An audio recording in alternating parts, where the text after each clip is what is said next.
we ready?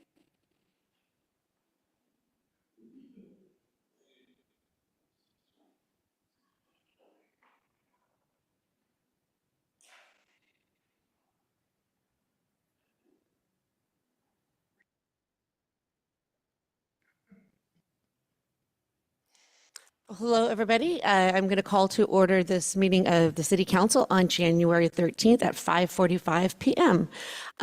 So for a roll call, I will, for the record, all council members are present. Do you have a motion to adopt the agenda? So moved. Second?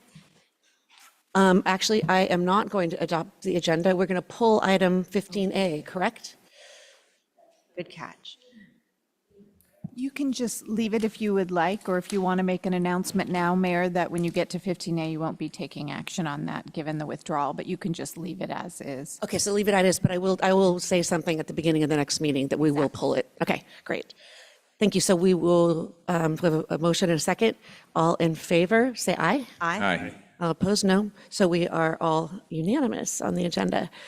We are now, do we have any public comments for the closed sessions items at 5:45? Mayor Kendall, we have no public comments at this time. Great. All right, so we will go into closed session and return at 7 p.m. Thank you.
We're ready up front.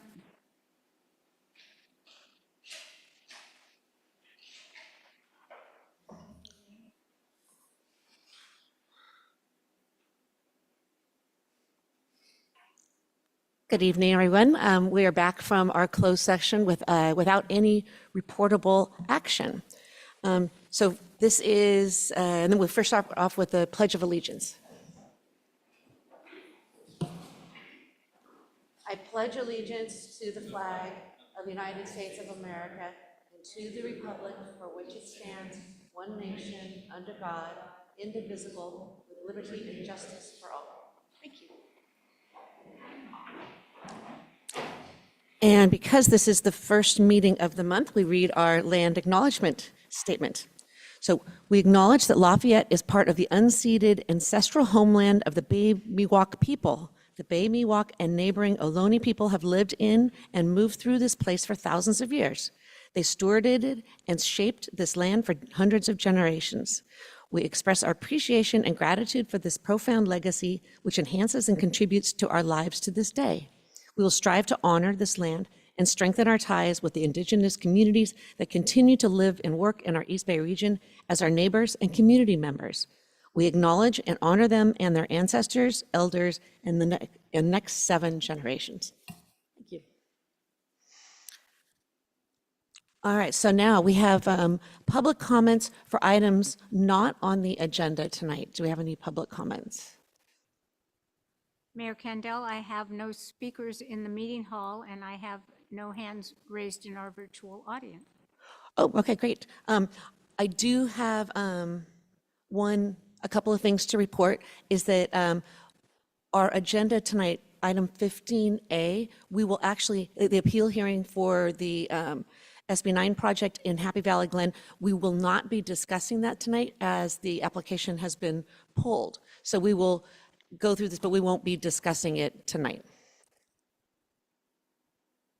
And I do have something I do want to say, because a wonderful thing happened this weekend. Our Lafayette Police Department and the Contra Costa Fire got a mutual aid request from the fire captain, Hans Christian, from the Homeland Security section of the Los Angeles County Fire Department, requesting directly for our own John Cornell, our emergency services coordinator, right here for the Lafayette Police Department. And I want to read his letter. Dear Chief Williams, that's our new police chief, I hope this message finds you well. I'm writing to request mutual aid support from the LA County Fire Department for technical specialist John Cornell to assist with the Palisades incident in Los Angeles County. Specifically, we require his expertise to deliver and set up the drone detection equipment critical to our operations. Your assistance in facilitating this support would be greatly appreciated to ensure the safety and efficiency of our response efforts. So a request came in to Lafayette for a mutual aid request for LA for the fires. And this drone is an anti-drone technology, and the quest is to help identify unauthorized drones flying in the operational area, which is hindering the fire department air support efforts to put out the Palisades fire. So our very own John Cornell flew to LA yesterday, set up and handed off the drone to the LA County Fire Department, and is back here to work today. I can't tell you how proud I am of everyone involved, especially John Cornell, who we know is a Lafayette treasure. And we want to thank him so much for the extra effort to help during this terrible time. I was going to make another statement about the wildfires and our views on that, but it is on our agenda tonight. It's going to come up in item 14A, and we'll be discussing it at length later in our meeting. So thank you, John, and everybody. All right, so now we go to City Manager's update. Thank you, Mayor Kendall, and good evening, everyone, and a Happy New Year to all. Department updates for the last month. Granted, we've been closed since from Christmas to New Year, but this is what I've received from the various departments. The Lafayette Youth Commission is proud to be bringing back the 7th and 8th grade Tri-City Dance on January the 24th, and if you would like tickets, they're available on our website. From engineering, we're completing a couple of capital projects, and the department will be hosting a public meeting for the Pleasant Hill Road Pathway Project. This is the pathway adjacent to Spring Hill School. The meeting will be held this Thursday, January the 16th. There will also be a meeting on the 22nd about our large repaving project, which includes a large portion of St. Mary's Road and the very west end of Mount Diablo Boulevard. Additionally, our maintenance crew is taking advantage of the dry winter conditions and completing temporary pothole repairs and striping and signing work orders. As you are aware, late last year, the String of Pearls sculpture down below at the basement level of our library was damaged by somebody throwing a water bottle at it. The committee, the Public Art Committee, is pleased to report that Ann Weber, the artist, repaired the sculpture in the library, and she noted that the visible repair reflects the sculpture's evolving history and has documented the restoration with a dated note inside the piece. From the Planning Department, the revised ADU and tree ordinances officially went into effect last week. Updated permit applications and materials are available on the website. Notably, 2 tree permit applications have already been submitted under the new guidelines, reflecting early engagement from our community. And consistent with state law requirements, the Planning Department launched the pre-approved ADU programs, or the PADU program. This requires us to upload pre-approved ADU plans onto our website, and it allows homeowners to take advantage of those pre-approved plans, reducing approval time and encouraging more housing development in alignment with our goals. And that's all I have. Great. Does anybody have any questions? Oh, nice job, everybody. Does the public have any public comment? Nope. Okay. Well, thank you. So we'll move on to the consent calendar. Do I have anybody want to pull anything? Okay, Carl wants to pull something. Yeah, I'd like to pull 12G for benign purposes. For benign purposes. Okay. Purposes. All right. Anybody else? Does any member of the public want to pull an item on the consent calendar? I do have a hand raised in our Okay. virtual audience. Sure. Mayor. Rob Lavoy, you are free to speak. Can you hear me? Yes. Thank you. Yes, could we pull item 12F? 12F. Okay. Thank you. Thank you. All right. So do I have a motion to adopt the rest of this without item 12G or 12F? I'll make that motion to adopt the consent calendar without those 2 items of F and G. Second. All right. All in favor, say aye. Aye. Aye. Any opposed? No. We are unanimous. Thank you. We will pull those 2 items. Let me copy these down so I don't forget. All right. And now we will go to item 14A. Tracy is going to be presenting the final budget, and I will follow up with priorities. Thank you, Mayor Kandel, members of the council. I'm going to do a brief staff report. The final budget refines the proposed budget that was adopted by the City Council in June, and it incorporates the changes approved by the City Council since then, as well as recommendations from department directors that respond to current conditions. So as you know, for the last 3 years, the budget's 5-year model anticipated a structural funding deficit of more than $2 million annually. In June 2024, when the council adopted the proposed budget, they approved using the remaining ARPA funds of $2 million in order to extend the city's ability to meet the general fund reserve requirement through 25-26 while contemplating more permanent solutions to the deficit. And towards that end, the council moved to put a sales tax measure on the November 2024 ballot to avoid making substantial cuts to service. In addition, the city froze 4 open positions as well as cut back on some ongoing project costs as a precaution in case the measure did not pass. As a result of the city's actions, the city remains in overall good financial health with a general fund balance of $18 million at the end of fiscal year June 30th, 2024. That equals 100% of the annual general fund expenditures and exceeds the 60% target by $7.2 million. However, given that some projects were carried forward from the prior year, the projected reserve at the end of fiscal year 25 is 82% or $4.6 million over the reserve target.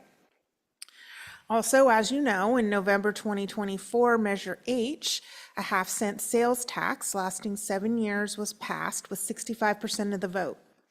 The additional sales tax is estimated to bring in $2.4 million per year and is enough to continue city services at their current level. And I will point out that this money has also been included in the 5-year model in your current budget.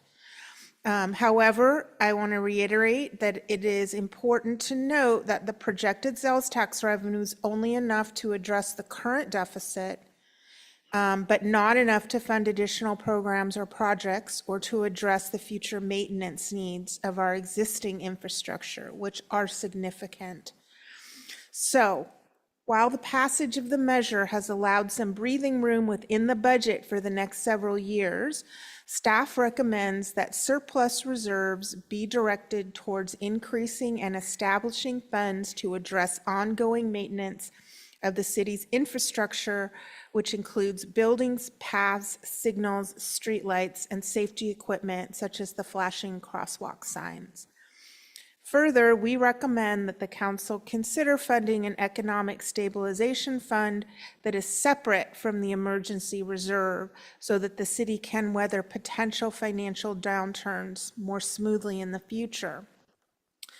So the residents of Lafayette passed Measure H by over 65%, signaling that they value the services the city provides and that they trust the council to be responsible financial stewards of their tax dollars. However, there are challenges that persist, and it is recommended that we remain vigilant to take actions now that will ensure the city's fiscal sustainability in the future. So there are several recommendations I'd like to go over. The first is to authorize staff to prepare a thorough analysis of capital maintenance needs for all city infrastructure as part of the preparation for the fiscal 25-26 draft budget, which we will see in June. Based on this analysis, consider using a portion of the excess reserves to catch up sinking funds that are currently allocated to infrastructure maintenance, as well as to fund some immediate needs. 3, consider establishing a separate reserve fund for economic stabilization using some of the current excess reserve. These are sometimes known as rainy day funds. The current reserve has traditionally been earmarked to assist the city in dealing with potential environmental disasters such as an earthquake or wildfire. There is no reserve dedicated towards addressing economic downturns such as a prolonged recession, a nationwide economic upheaval, or another pandemic. So if council wishes to establish such a reserve, staff will need to draft a policy for its size, its use, and replenishment. And we can bring that forward as part of the 25-26 budgeting process. This was not in the original memo, but I would be remiss if I did not mention, given the events in Southern California, council may want to consider using some of the excess reserve to fund fire mitigation projects, given that wildfire prevention, preparedness, and responsiveness is one of the council's primary goals. The details and scope of these projects will need to be studied together with the fire district to see what is feasible. And also note that this excess reserve money is one-time money, so any projects will need to be specific and finite because there's currently no funding in place for ongoing programs. So tonight we can discuss any questions you may have about this final budget, and you obviously have the option to adopt it tonight or to continue it to the next meeting for adoption. Thank you. And I will follow up with an update on your priorities, which you set early last year. You established 3 priorities. One was to develop a fiscal sustainability plan. And to achieve that, you put a sales tax measure on the November ballot, and the Measure H passed with a 65% vote. A lot of effort went into it on the council's part, on the community's part, and staff. But together we were able to see a successful outcome for Measure H. The second, your second priority is wildfire prevention, preparedness, responsiveness, and utility safety. We've done a little more than what we've done in the past. We were able to partner with Confire to clear brush along evacuation routes, which we have not done before. We've increased the number of Firewise neighborhoods, assisted Confire with the Firewise Chipping Day. We've held educational events such as the La Marinda Safety Fair, the National Night Out, and we've also conducted web EOC drills to prepare us in the event of an emergency. As Tracy mentioned, there may be things that we can do in partnership with Confire that would create a greater impact and would allow our community to be more safe. That could include, and this is just an example, I have not talked to the fire chief as yet. I have left him a message, but perhaps some one set of annual inspections on homes to ensure that the homes are hardened and the vegetation around the homes are at a safe distance from the structures. I don't know whether Confire is set up to do that for Lafayette, whether Lafayette may have to contribute towards that. But this is one idea that I'd like to discuss with Chief Brochard. We can bring it back to you when we hear more from the fire district. And the third priority was to create a downtown and Mount Diablo corridor-specific plan. No work was done on that. The planning department spent all of last year on the housing element, which tonight will come to an end and hopefully will be certified by the Department of Housing and Community Development very soon. Once the housing element is adopted, staff will begin the process of a scope of work for the downtown corridor plan. And with that, both Tracy and I are available to answer any questions. I do want to, the recommendation is for you to reaffirm these 3 priorities. We ask that you don't add any more this year because we will not be collecting the sales tax revenue until mid-year 25. And you have just lifted the hiring freeze. And so it'll take us a good 3 to 6 months to fill all the positions. Thank you very much, both of you. Does anybody have any questions? Carl?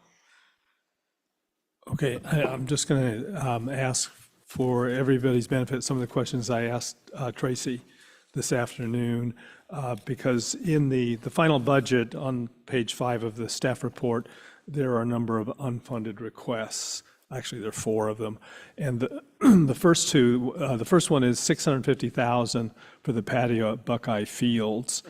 And, well, let me just say, no comments. I'll just ask a question. Even if we wanted to include that in this budget, do we have the staff to carry that out? I thought so.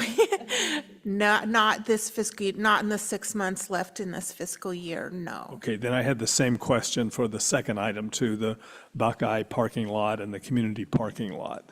Even if we wanted to apply the money to it, could we actually do it, or should we be looking to 25, 26 for these projects?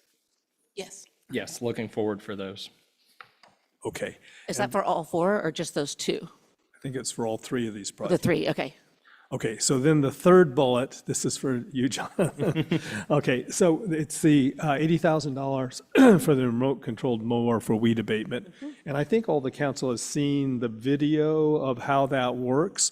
And that might be an interesting one to consider to put in this year's budget so we can get more vegetation. But my question then is this the product that you think is the best for the city to get? Do you recommend getting this remote-controlled mower?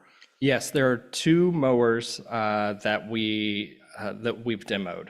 The 80,000 represents the larger of the two mowers. There is a smaller, more versatile one that we've demoed as well. Either of those pieces of equipment would work very well.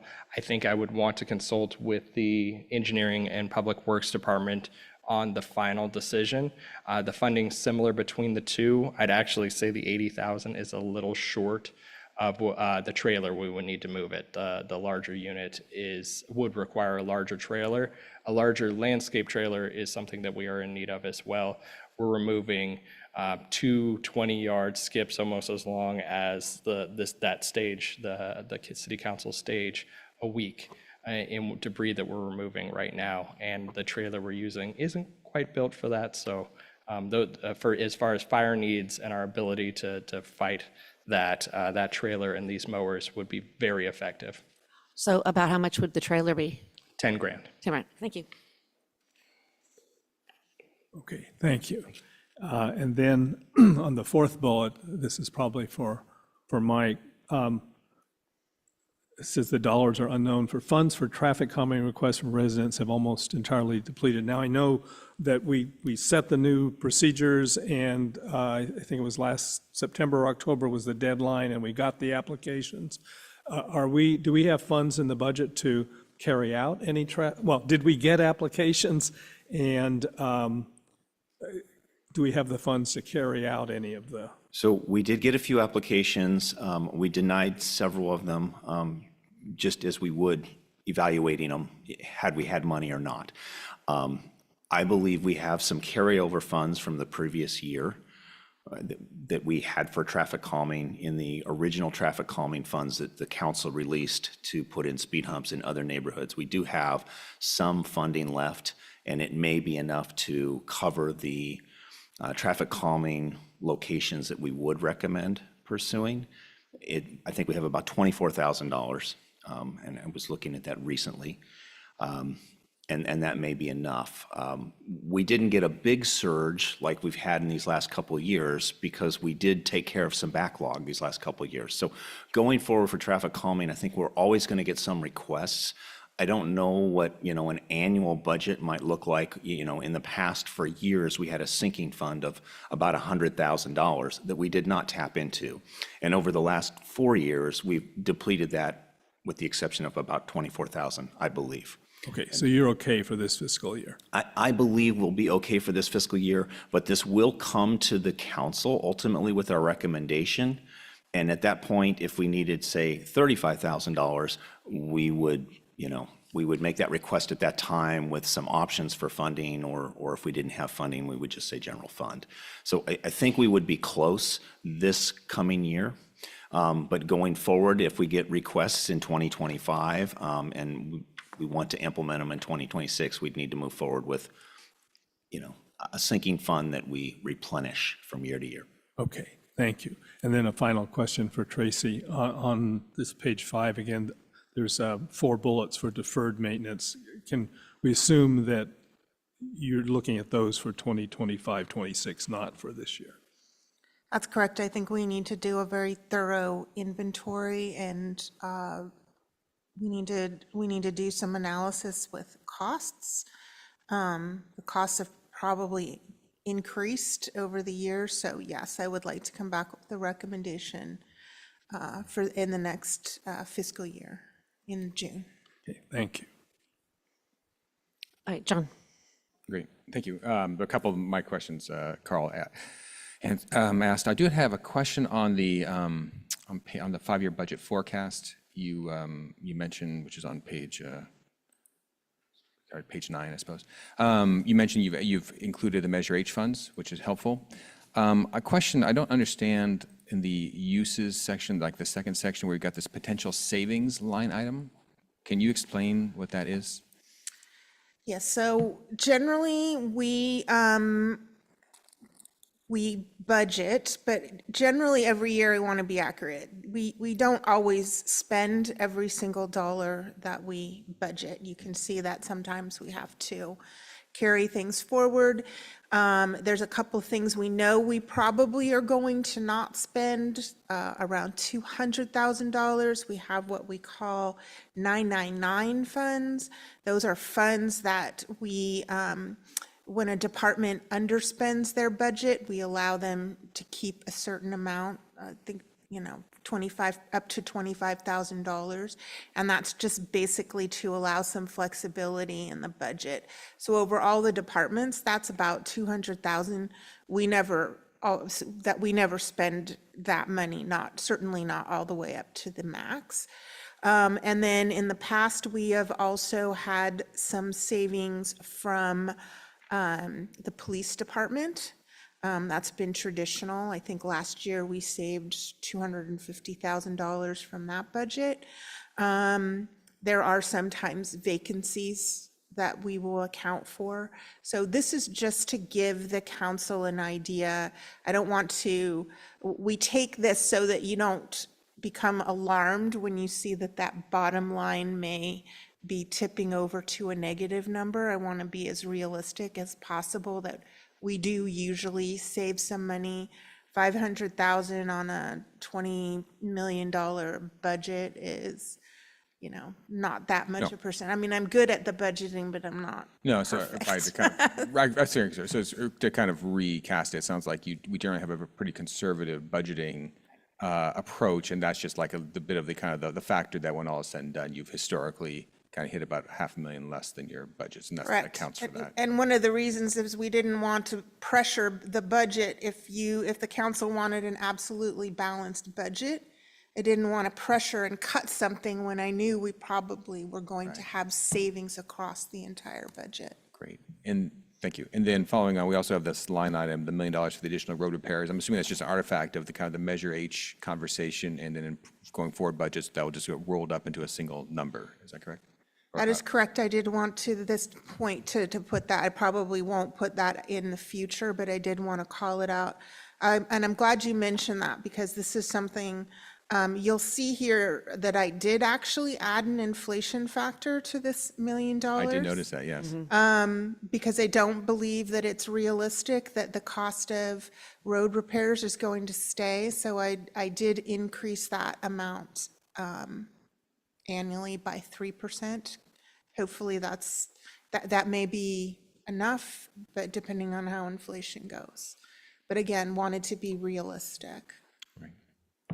All right, and then the final, just to kind of, just to circle back on the original, the recommendation of having this kind of an economic a stabilization fund, how much would that be? I mean, I guess, I'm sorry if I missed that in the kind of the overall kind of thinking of our reserves. Is there an idea of how much that would be? I didn't recommend how much it should be. I think that would come out of a conversation. Again, we've got right now an excess of 4 million.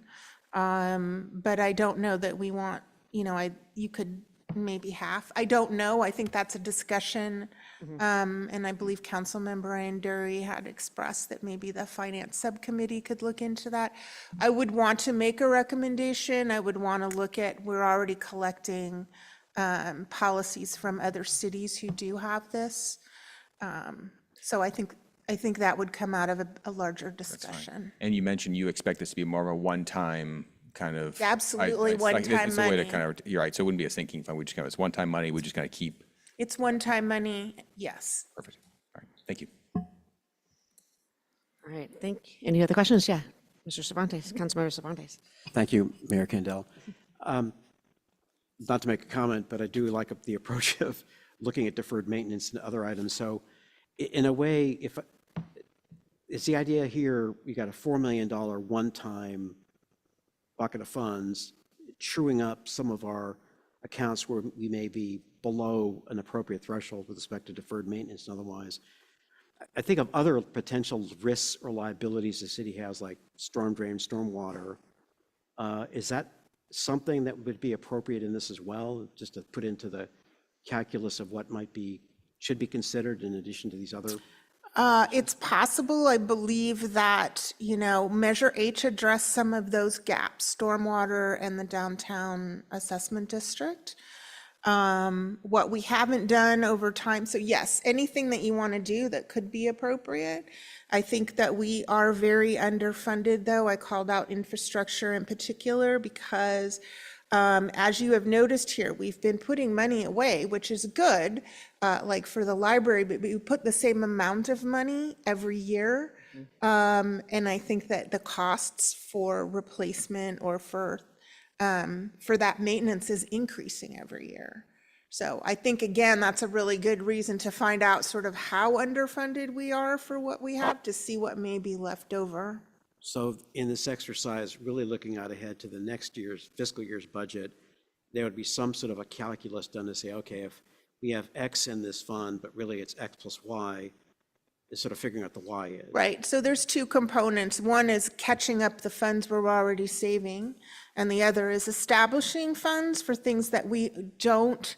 Whenever we build an infrastructure project, I've talked to Mike Moran, when we build a path, that's great. We might actually get a grant to do it, but that path will need to be maintained. Maybe it'll be 20 years. We don't currently put any money away for things like that. And I know, for example, if you're going to talk about buying parkland or park, we have money for that. It's great. We have separate funds. We need to start putting money away for that. So it's both beefing up those sinking funds that we have and establishing sinking funds for infrastructure that we haven't had before. Okay, great, thank you. Thank you. Any other questions? All right, so that being said, do we have do we want to discuss anything about our priorities? Or any questions on the priorities or anything before we go? No? Okay, great, just making sure. All right, any public comment on this item? I have two public speakers in the meeting hall, and anyone in our virtual audience who would like to speak on this budget item, please raise your virtual hand. I'll call Gail Gabriel to the podium first, to be followed by Stella Witherspoon. Tonight, we're trying out a new timer in the meeting hall, and it will be red, yellow, or green, yellow, red, and it will be the 3-minute timer, and the speaker will be able to see it, and you will be able to see it. Well, thank you. Hello. I think it's not on, maybe. Hello? That's much better, thank you. Okay. Thank you, Mayor and Council.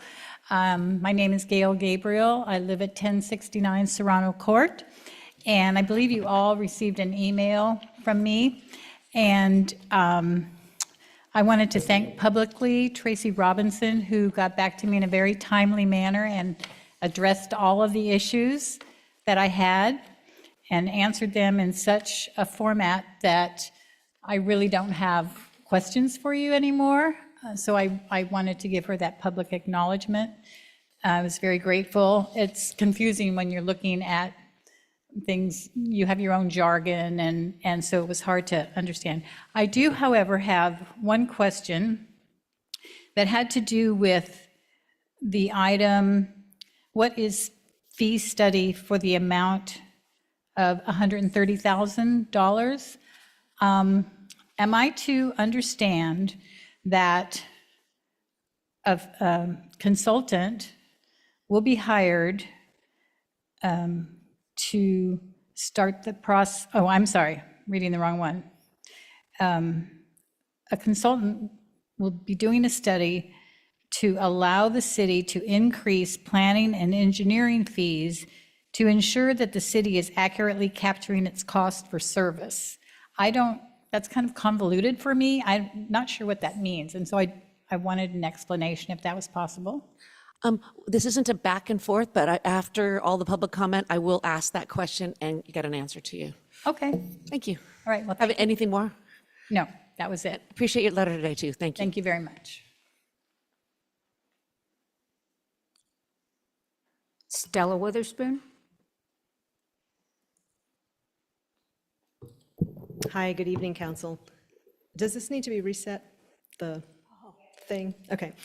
Thank you. So, sorry, I came in a little bit late, and I did hear you were going to hear people talk about wildfire during this item 14A, so that's what I would like to address today. So thank you very much for placing wildfire prevention, preparedness, responsiveness, and utility safety on your 24-25 priorities list. I hope you retain this priority in the 25-26 list that you're going to be working on. And I am, as I'm sure you all are, and everyone in this hall is deeply concerned by the behavior of the wildfires in LA. And I worry about Lafayette's preparedness and if the systems the county and Confire have in place are adequate. We're seeing just, out of control situation in LA, and we've seen it so many times up here in Northern California, and it just feels like, for me, well, when is our time going to be coming up? We see these wind-driven wildfires. They start in the wildland-urban interface, which we have a lot of. They spot 2 to 3 miles away during the intensity of the winds. They infiltrate neighborhoods, and we have frenetic, hasty evacuations. And I think we just have to expect that we'll see that here, should this come to us. Now, the city has control over one wildfire lifeline, and that's our arterial roads. And it's critical that Lafayette invest in a city-driven local evacuation analysis. And we need to understand our evacuation capacity before changing roadways or land uses around our arterials. The city commissioned a very high-level general plan emergency evacuation analysis as part of the housing element final EIR years ago. And this report suggested several expanded analyses, one of which is an investigation of constrained roadways and intersections. And this analysis is also in the safety element, policies and programs. I understand the city hopes to use the CCTA evacuation study, countywide evacuation study in lieu, but I'm concerned that a countywide analysis will lack the precision that our city requires. So I guess I hope you'll do two things. I guess these are comments really about the 25-26 budget, as were some of the past. So one, ask staff to provide an update about the CCTA's countywide evacuation study to understand specifically what data and insights Lafayette will receive from it. A timeline would be helpful too. I noticed that the city work plan talks about the end of 2025 for the CCTA evacuation study, and it would be nice to know if that's going to happen or not, or if it's behind schedule. And then the second thing I hope you'll do is consider a city-driven local analysis for the 25-26 budget. Thank you. Thank you so much. Any questions of the speaker? Right, no. Any more public comment? No additional comments at this time. Okay, so Tracy, there was a question about what is that fee study? Maybe a little more. Well, actually, I think that there's two types of fees. We have impact fees, and those need to be updated, and we do need to hire consultants because the law is that we have to show that there's a nexus between what we are charging and what the fees are for. The city council can't just decide it's going to be X. So those studies are relatively complicated. So that's one. The second, which could potentially be done in-house, but we may need some additional consultant work, are just general fees for planning fees, for service fees. We haven't actually increased our fees in a number of years. So I want to look at all the fees. Those could be Parks and Rec fees as well. But again, we do need to make sure that those fees are set in line with what we are actually spending. Again, we can't just decide, the council cannot just decide what the fee needs to be. So we may find that we're going to need some outside consultants. So that really covers two kinds of fees, impact fees and service fees. Great, thank you. All right, so I guess before we can decide on, okay, so we should decide on these extra items, unfunded requests. We also should take a, I would like to discuss wildfire safety, as early part of this discussion in order to establish where we all think that we need to be sitting on that one. And then the other asks, there was the 4 recommendations. So actually, let's do the wildfire first.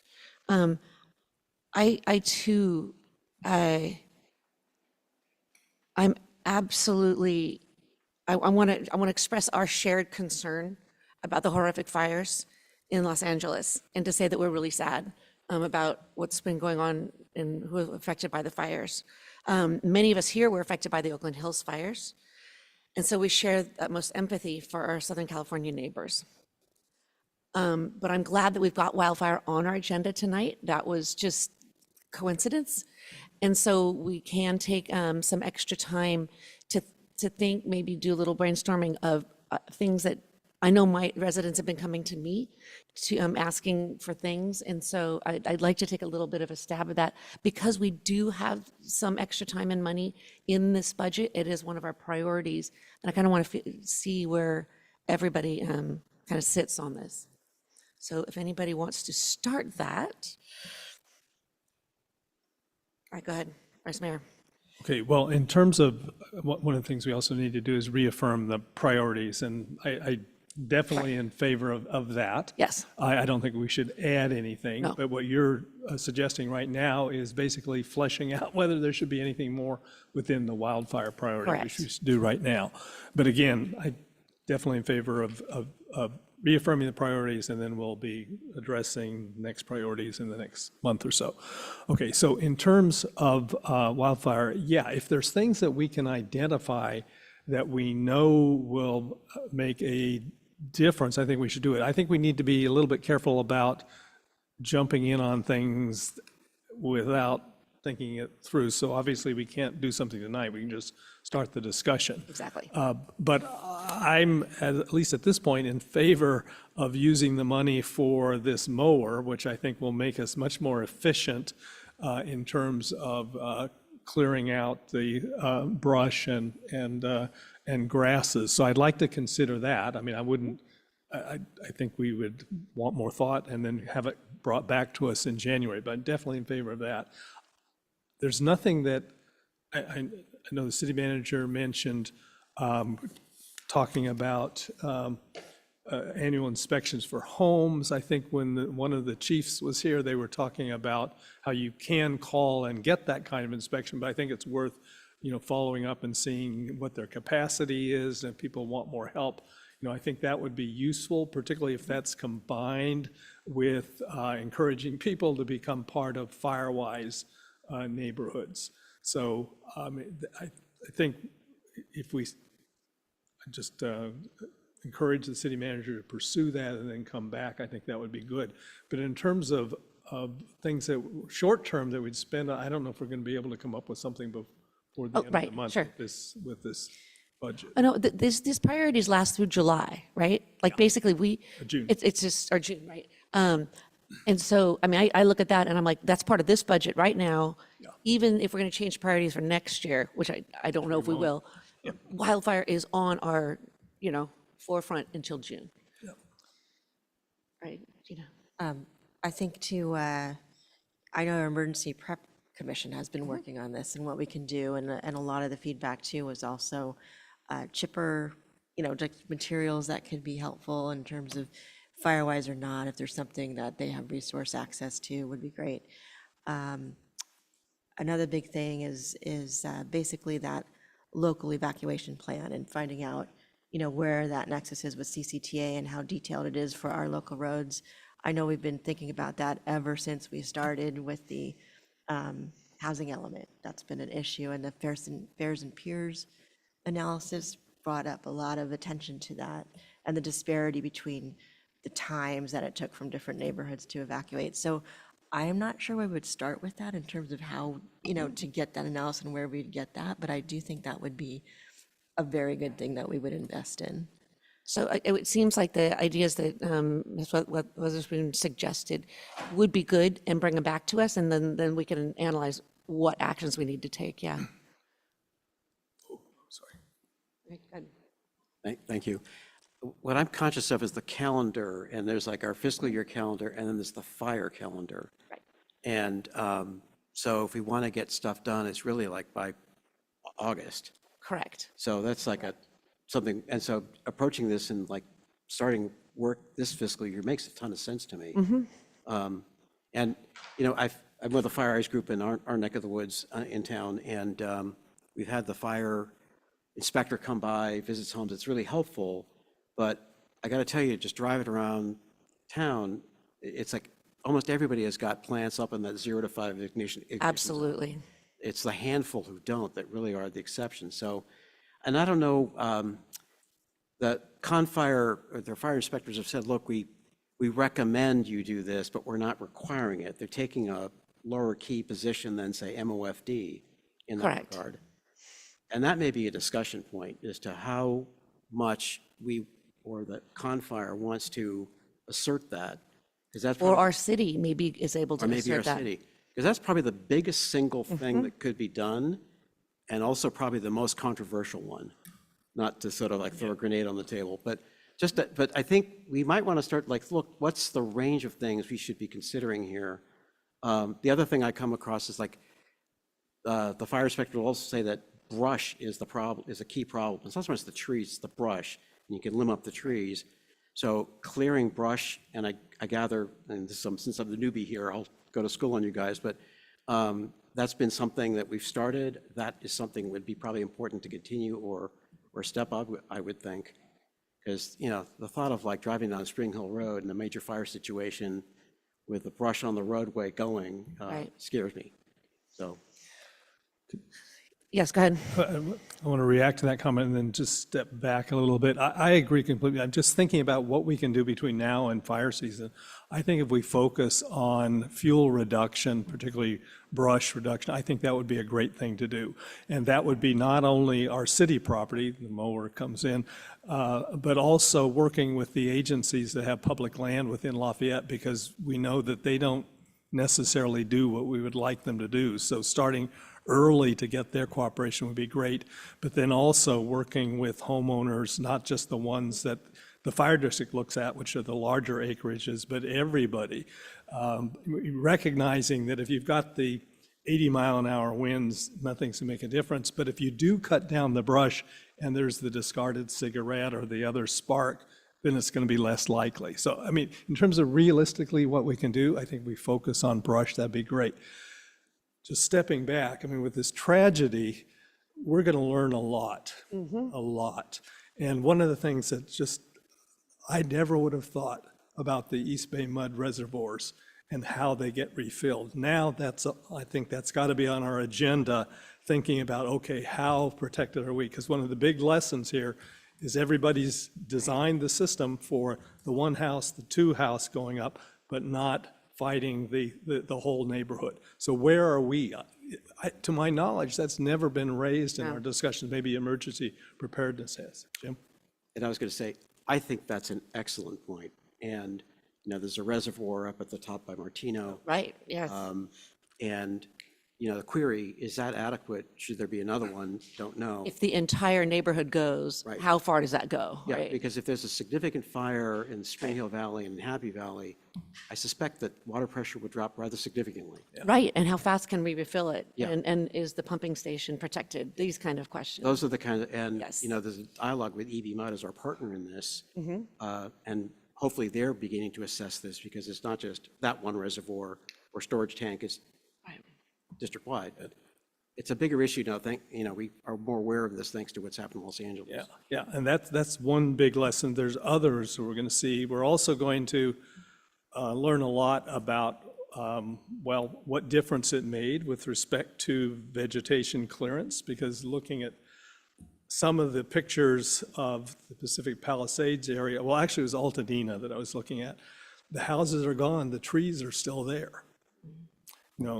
So what difference does it make to cut the trees? And then when you see houses that are still standing, they've got Why? vegetation all the way Yeah, around. why? I mean, we're going to learn some lessons. And I think, I don't want to rush into doing things that, may or may not be helpful. Clearing brush is going to be helpful. But I think there's a lot we can learn from this. And with the water supply, the East Bay Mud, we're learning about something that's just going to be a much higher cost to remedy if we want to do something about it. Yeah. Yeah, no, I would agree, and that was actually going to be my, where I think, obviously everybody is heightened awareness right now, and I think everybody's initial reaction mine is, well, let's go do something. And I would agree, it's like, I think we need to hear a little bit of the lessons learned, what worked well, what didn't work well. Zone 0, very interesting, but I think clearing the underbrush might be more effective, but I guess we're going to learn a lot. I'm also, when I think of what it means for Lafayette, I mean, I just look, we are the intersection, right? We are the edge of Confire, so Confire, has got a lot of different kinds of terrain and territory to think about. We are a unique thing. We've got, and we think about evacuation without Moraga and Orinda. How can we do these things in silos? I mean, that's what I view our kind of unique value is we are the intersection of La Morinda getting evacuation routes and trying to get MOFD and Confire to work together, right? So that's where I think we really got to understand if MOFD is doing something and Confire is doing something else, we are right in between, because if one of these agencies gets something wrong, we're going to feel the brunt. I would personally just really like to see somebody from Confire come up and give us an updated list, in 2 or 4 weeks. What lessons are there, because they're the experts. What lessons are there? What recommendations do they have? Where does their responsibility stop? Where does ours stop? Are they looking for us to do stuff? Are we expecting them to do things? I mean, I think just a tighter integration with Confire and then working with Moraga and Orinda on what they're doing and what are they expecting with evacuations. I mean, I think we just can't, it's important for us to be looking at what we can do Lafayette, but if we don't interface with our other neighboring cities and agencies, we could just be throwing good money after bad. So that's my kind of thought through all this. Yeah, that was a big suggestion, is that we should hold a town hall, right? And it sounds like that is where you're kind of getting, absolutely. right? Yeah. I wanted to say that you are scheduled to hold a Tri-City meeting in March, or the first quarter of this year. Orinda is going to be hosting, I believe, and the 3 managers are getting together, and we were tossing the idea of doing emergency preparedness, wildfire prevention. I think that's very timely. Yeah. But how about, so do you think we should have a separate town hall? I'd like to speak to Chief Brochard. Okay. And I'm sure he's in the middle of, every city is probably reaching out to Confire, asking them what they're going to do. But, to understand what the lessons learned were and what Confire intends to do with the lessons that they have picked up. And this might take a few weeks to gather. Sure.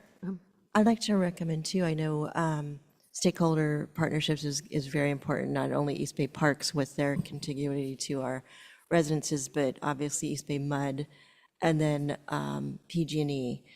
I know that East Bay Parks, when we met with them, City Manager Roop and myself, they were interested in doing a La Marinda, getting everybody together because we are so connected. And Orinda was interested in as well as Moraga, as getting PG&E kind of answering to it, because again, we're so connected, and their transmission lines run through all our cities. So I think there's ways we can maybe do the liaison, start working with those that's entities. Excellent idea. I mean, the liaisons, especially with our Moraga and Orinda partners, the partners, council members getting together, just with the liaisons, right? Just one or two, just like. Oh, so have joint meetings Just with, do it that way, and then maybe they could help, especially with the Tri-Cities, we can report out PG&E. Okay. We could talk about that. East Bay Regional Parks, East Bay Mud. There's a variety of different ones. I would love if we can do that. Then that's a way to kind of do prep work to make sure the Tri-Cities meeting is as effective as possible when we are kind of in more of as a collective body, and that could be a great intersection point. Then I think the only agency that's not covered by the liaisons here is. Confire. Well, no, Caltrans. Yeah. So somebody's got to reach out to Caltrans. I know they did a good job of taking down the trees, but we got to make sure they're Right. taking care of the grass. And if the Tri-Cities meeting's in March, that actually is I think a good actual amount of time to get something potentially On the done. calendars On the with- calendar, we could do some work and report out during the meeting, perhaps. I don't know. Okay, so let's, I know that's a logistical nightmare possibly Probably. for our city manager, but you're pretty amazing. No, this is great feedback that I can use to talk to the city managers and also talk to Chief Brochard and try and formulate a really sound agenda for the Tri-Cities meeting where the focus is wildfire preparedness or emergency preparedness. And each city can report back, and to have MOFD there with Confire is an added bonus. That'd be phenomenal. That would be great, yes. I also heard about school evacuations, and so that was another one, is we need to get our city schools meetings back up. All right. And get that also on the agenda.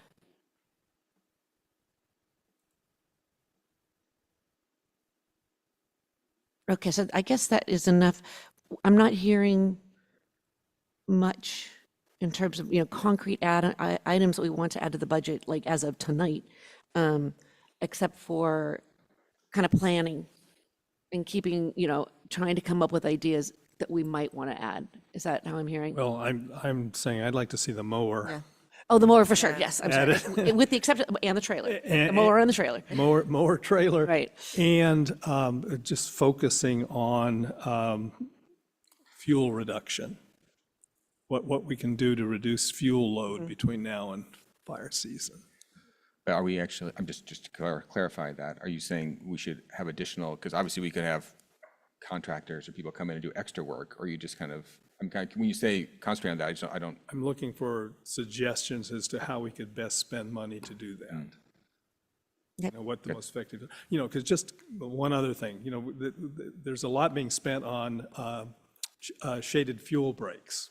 Right. And I wanted to see additional shaded fuel Yes. breaks, but it's going to be really interesting to see if that made any difference in Southern California. I would guess with the 100-mile-an-hour winds, it made no difference at all. But again, just a lot. I don't know about you, but I'm printing out all these articles that are lessons from the fire and how they're learning that fire is moving faster now. So it's really scary what's happening. So when our emergency prep commission they're still meeting once a month or whatever. And so hopefully they're going to be focusing on this too. And we have new liaisons, so. Yeah, and I'll also pass the message on to Chief Williams so that he can share your message to the Emergency Preparedness Wonderful. Commission. Okay, is that enough on wildfire? Guess so, all right. So now let's go to the unfunded requests.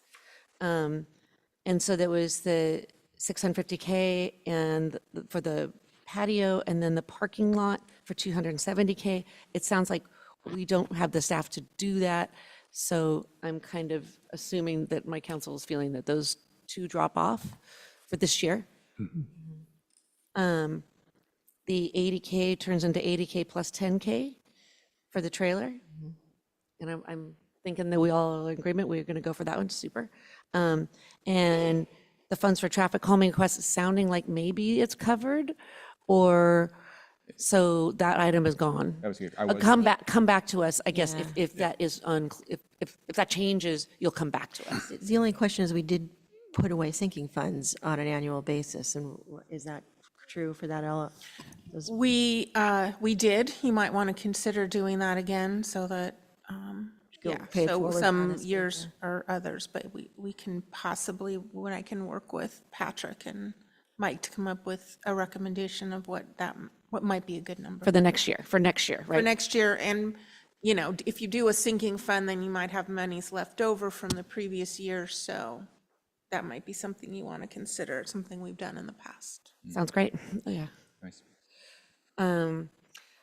So deferred maintenance, and there's a whole bunch of things here. We can discuss each one of them, or I was seeing an option 2, based on this analysis, consider using a portion of the reserve excess to catch up sinking funds allocated to infrastructure maintenance, as well as fund immediate needs. And so is the thought that we're supposed to go through each one of these things, and no, you're gonna. We would do an analysis, and then we would do that for the next fiscal year. Sounds great. I was just asking not to spend $4 million today. Appreciate that. Okay. Darn it. Sorry. So I think we're in agreement with that. Well, on the recommendations, In specific, the deferred maintenance. well, okay, it's, the first 2 recommendations, I think, are, I completely agree with those, which deal with the deferred maintenance in effect. I mean, we don't do anything now. Right. We don't do anything now. Right. And then we get this all lined up. Sure. Yes. Get the analysis. Can I just follow up? There was one point on that deferred maintenance side where, and I think you mentioned it too, we're not indexing deferred maintenance or the sinking funds for inflation. Is that something we should just do going forward? And why haven't we done it so far? If this, I mean, inflation's been, obviously has been an issue for forever. You know, it's just been precedence in trying to deal with the money that we have. That's honestly the answer. We're trying to stretch the money that we have to a lot of different things. But I think we really need, because it's been so long since we've indexed them, that needs to be a practice. It hasn't been a practice in the past, but. Okay, so your recommendation is starting with the next fiscal year, you're going to start doing that? With the next fiscal year, I would say to increase them with the CPI. Right. And I probably, yes, and so that will carry over into the 5-year budget as well. That was my thought. It's if you are, which is great. We might be all quite surprised at the year 5 when we do that, but I think that's the reality, right? Is that things don't get cheaper. So yeah, I would very much like to see that. I think that will. So I think I will, in the 5-year model, I mean, we have a number of sinking funds, but I may pull out specifically for maintenance so that you can see those and how much it's impacting the budget going forward. That'd be great. Mm-hmm. Thank you. Okay, so I'm thinking we're going through these recommendations now. All right. So first one is authorize staff to prepare a thorough analysis of capital maintenance needs for all city infrastructure as part of the preparation of the budget. And I think that we're saying yes, thumbs up for sure. And based on this analysis, consider a portion of the reserve going to the catch-up sinking funds allocated infrastructure maintenance. And I'm thinking we're all saying, please, yes? Yep. The key words there, consider. We'll get back what it will be, but we need the information. Yep. And then also consider establishing a separate reserve fund for economic stabilization. This one, yeah, I'm going to need a lot more information on this one, and from other cities, what they've done, and kind of go, where do we sit on this? Right, Yeah, I agree completely. Okay. And I think what we should do, I think that the finance subcommittee should work on Sounds this great. and then bring it to the council. Are you guys okay with the finance subcommittee working on that? That is the mayor and the vice mayor. Okay. All right, we'll do that. If I could. Please, Jess. I love reserves, but.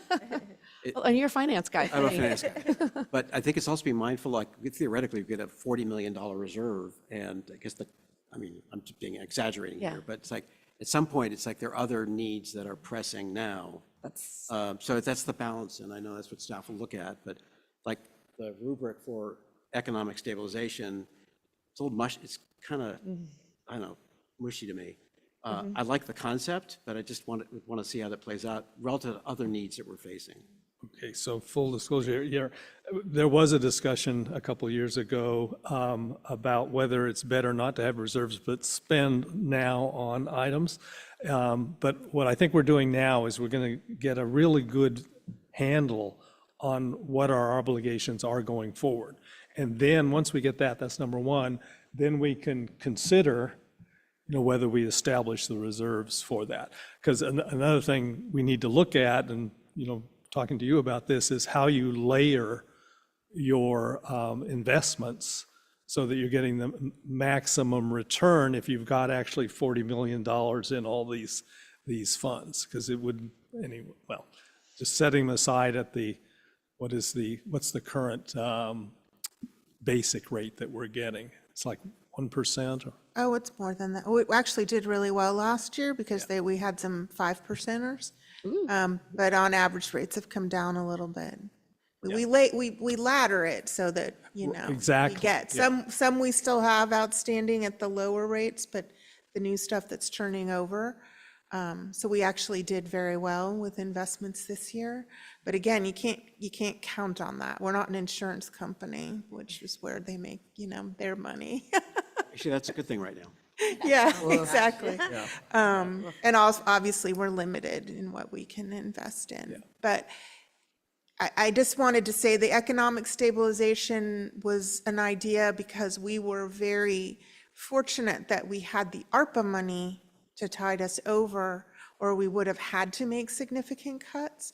So you're right, I don't know what the right dollar amount is. I don't know if it's a dollar amount that you keep adding to, if it's a percentage of your budget, but we can come back to you with certainly, I think, some ideas. But you're right, if you have immediate needs, you don't want to continue to just save the money.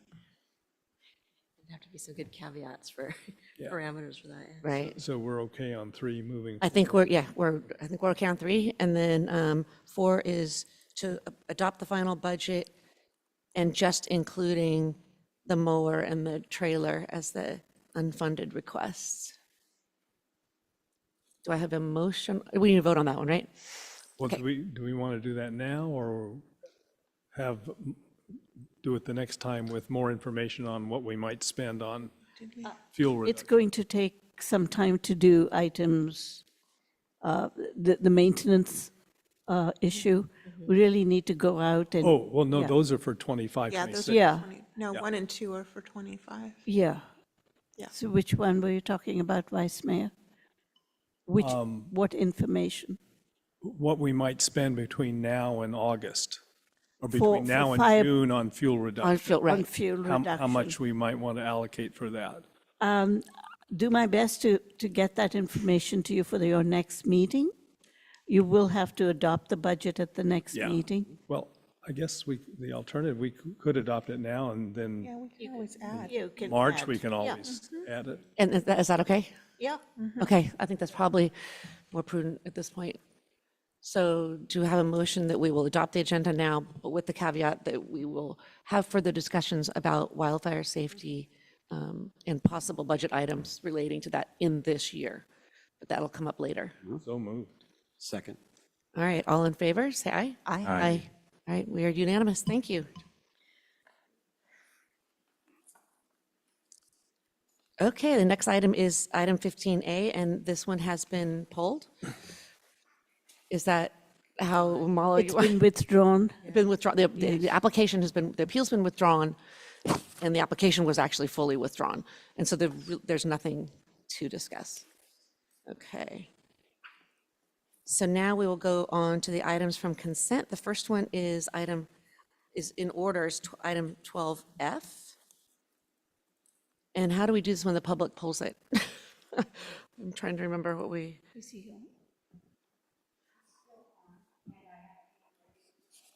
And just have him speak? Okay, please, Rob Lavoie, will you please come and give us your comments? Rob, you're being allowed to speak.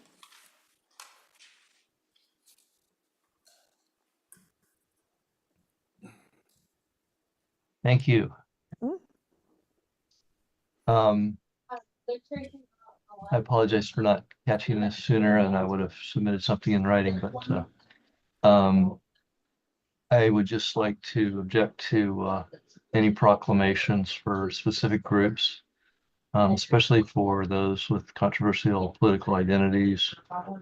I think the city should join many companies that are trying to become politically neutral, including backing away from DEI, removing all sexual and transgender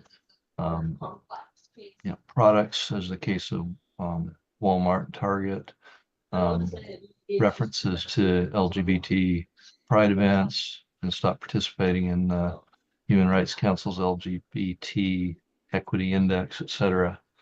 Some of the reasons why, which groups are excluded and why. You're always going to offend some group. There's never going to be a way to include all the groups. What about things like Detransitioners Awareness Day?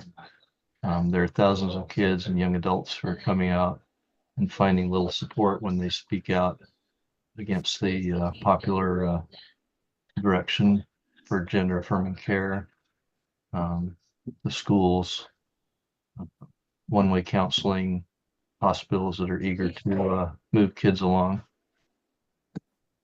What you got the Middle East, North Africa Heritage Month? I haven't heard of that one. Jewish people have half a month shared with Asians. I mean, it's just like this hodgepodge of, trying to select who gets honored. What about conservatives or Christians? The conservatives in town generally can't say anything because they don't want to be outed or called a hater or something like that if they disagree with something that's popular. Christians are one of the most persecuted minorities around the world. So why isn't that one of the groups? Promoting Transgender Day of Visibility, treating gender confused people's needs as a right versus a mental disorder is a disservice. They need understanding and treatment and prevention. What other conditions do we celebrate with proclamations? If you Google Morgan Freeman and Black American insult, you'll find some discussion of the Black History Month debate. I recently submitted a letter to the Lumberanda Weekly, hopefully get published in 2 days, about one of our city council candidates who was very poorly treated on social media and also included in the Lumberanda Weekly is her unpopular review. So let's focus on. Your time is running up. That's the music coming in. All So right. could you wrap it up, please? Yeah, let's just focus on things like the fire, how to prevent that, and things that we actually can do something about, and not create more controversy and just remain politically neutral. Thank you. All right, thank you. Do we have any other public comment? Next speaker virtually is Nikki, and then we'll have speakers from the community hall. Okay.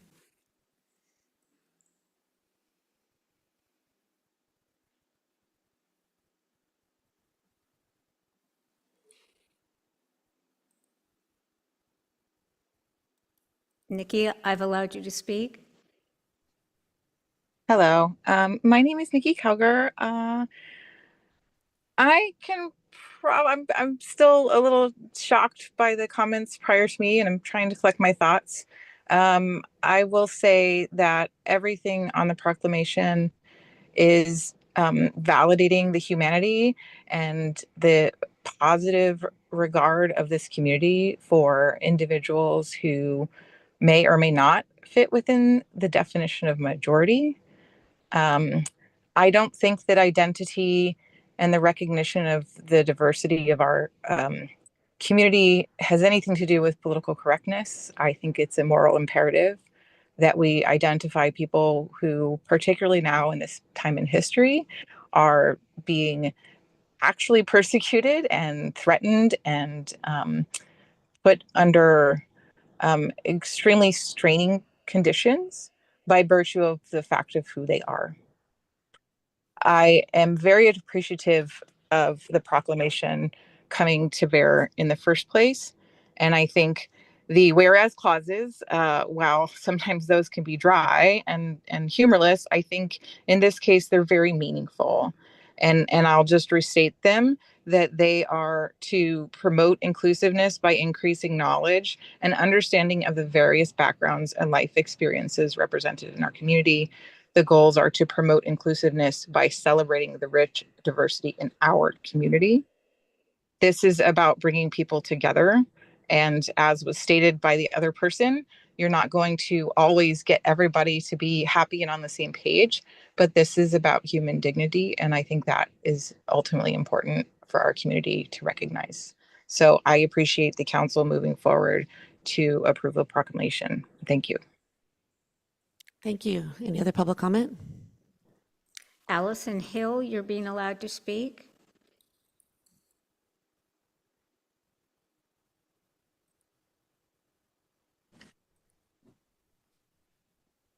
Hello. Hello. We can hear you, Allison. Thank you. Yeah, I thought I'd sent in written comments, but I was in an area with coming and going Wi-Fi.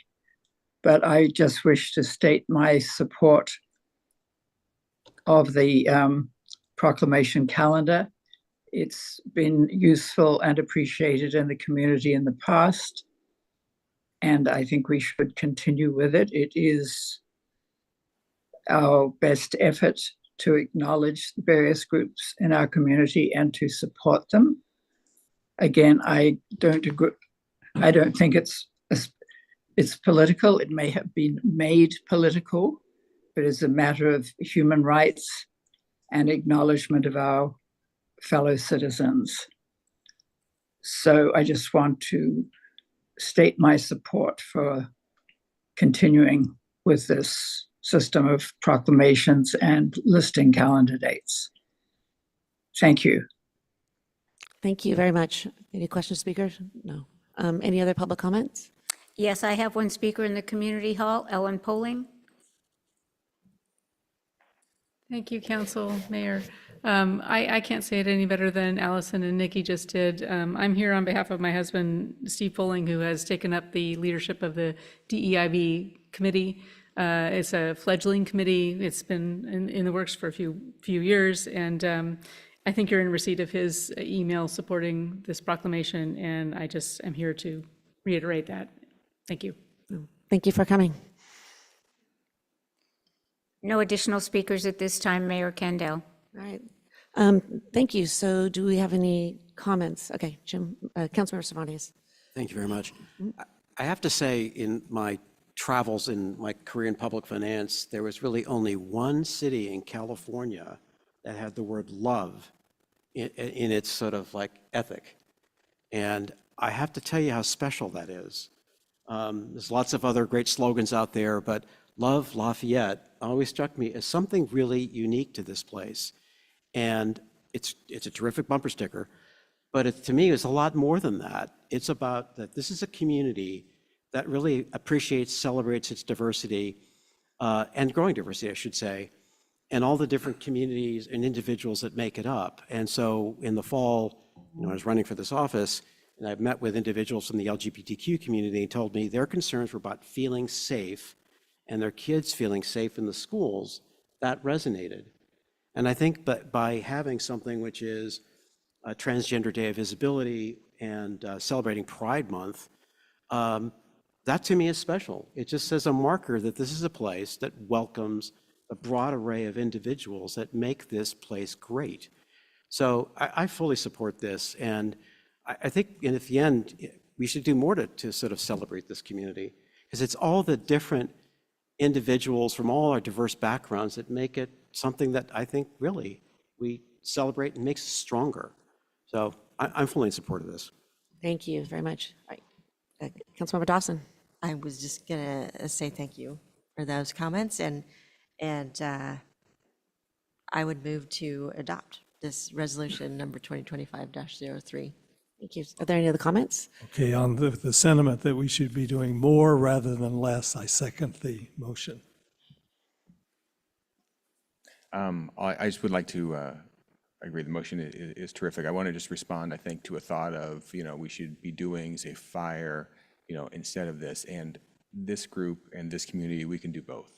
We are not taking away from one to do the other. It's doing all the pieces that make the community safe, both physically, emotionally, everything we can do to make people feel safe is what we're here to do. And I think this is important, just like being protecting people from increasing fire safety is important. And I couldn't agree more. The concept of doing more and tying it to safety is what we are about. It is our number one concern, and it really is a real concern for some of these groups. And we see it, and it's true. And so they do feel unsafe, and it is under our purview to try to help and bring awareness and education. If there are more, we do consider these as they come in all year. These are just the ones we adopt at the start of the year. And so we're open for more if people have ideas. So I too completely support this resolution calendar, the proclamations calendar. Yeah, and can I just? Yeah, please. On that, just might add that one of the reasons that we do this is that groups in the community then can plan up to 2 years out for programs, programs at the library, when the Park Theater opens, movie festivals, supporting different areas, so people can plan on this. So, yeah, I think it's, well. I would add too, it's definitely a non-political, we are a non-political body. This is non-political, what we are raising awareness and understanding of. So in light of that, as far as those things that should come before it, I hope that is kept in mind as well. Thank you. All right, so we'll have a vote on the measure. All in favor, say aye. Aye. Aye. We are unanimous. Thank you. And we'll go on to item 12G for something benign. All right, so if either the council member I'm going to address and the mayor say no, I'll drop it. But I would like to ask Councilmember McCormick if he is willing to swap his alternate position as a liaison to the Environmental Task Force for my alternate spot on the design review. Yes, that's fine. The reason I'm asking that is I really want to stick with environmental. Got it. Thank you. All right. I read all the letters and I try to do my best, so not a problem. No problem at all. All right, do we have any public comment on this? There are no speakers on this item. Mayor Kandel? All right, so do we have a motion to swap the two, Carl and John McCormick on ETF and DRC? And adopt everything else. And adopt everything else? So moved. A second? All right, all in favor? Aye. Aye, thank you. Okay, so now we go on to item 17A, which is our fifth amendment to the city manager employment agreement with Nirup Srivatsa. So every couple of years, we go through and have to do another agreement with our city manager. And so since Mayor Dawson was, mayor at the time while we were approving this, so I will let her take this. Well, basically, it is tied to performance review. And we did have that performance review at our last regular meeting, December 9th, I want to say. And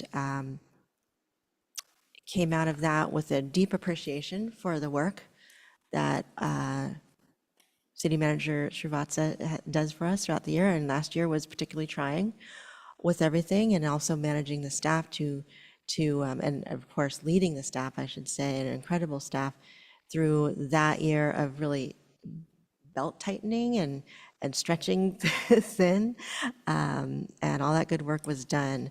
That being said, we wanted to make sure that that was acknowledged, and that we did, even in this time of belt tightening, and acknowledge that, but also acknowledge that it is also within the range of a cost of living increase. So it makes great sense to us, additionally, to do this with no reservations at all, and with great thanks again.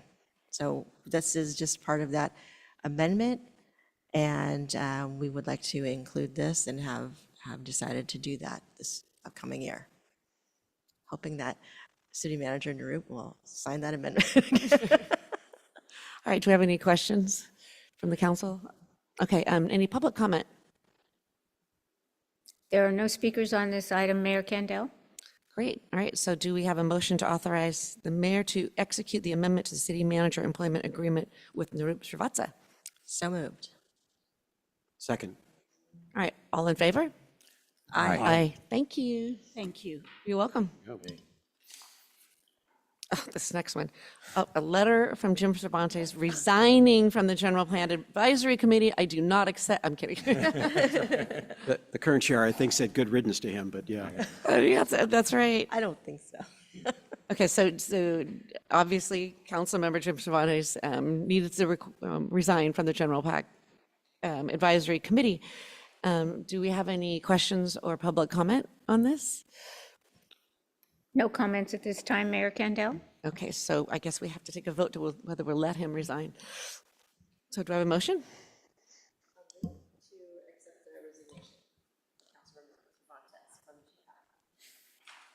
Second. All right, all in favor, say aye. Aye. Thank you, we're unanimous. And I guess at some point we'll need a update on staffing, not staffing, but adding people to the GPAC. Oh, yeah, we do. They haven't had a meeting in a long time, too. It'd be nice to get an update about GPAC. Just at some point.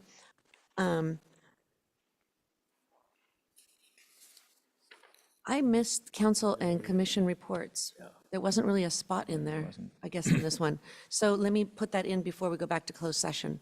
Do we have anything from the council or commission reports from the council members? Just briefly like to mention that if you haven't noticed, the construction fencing is up around Park Theater. And that has, and the demolition permit has been pulled, and that work is starting. So even though fundraising is not yet quite complete, it's a great sign of progress, and it's long in coming. Great, anything else? I think it was kind of quiet during the holidays, so not too surprising. Okay, so then we will retire back into closed session. We have some more things to talk about. Because we passed something on the consent calendar, we are going back into closed session. And then, Mayor, if you could see if there's any public comment on the closed session item. Sure, is there any public comment on the closed session item? Mayor Kendall, I have no speaker slips for persons in the meeting hall, and I have no hands raised in our virtual audience. Great, all right, thank you very much. Thank you, everybody, for coming.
Hi, we are back, and there's no reportable action from our closed session, and now we will adjourn the meeting.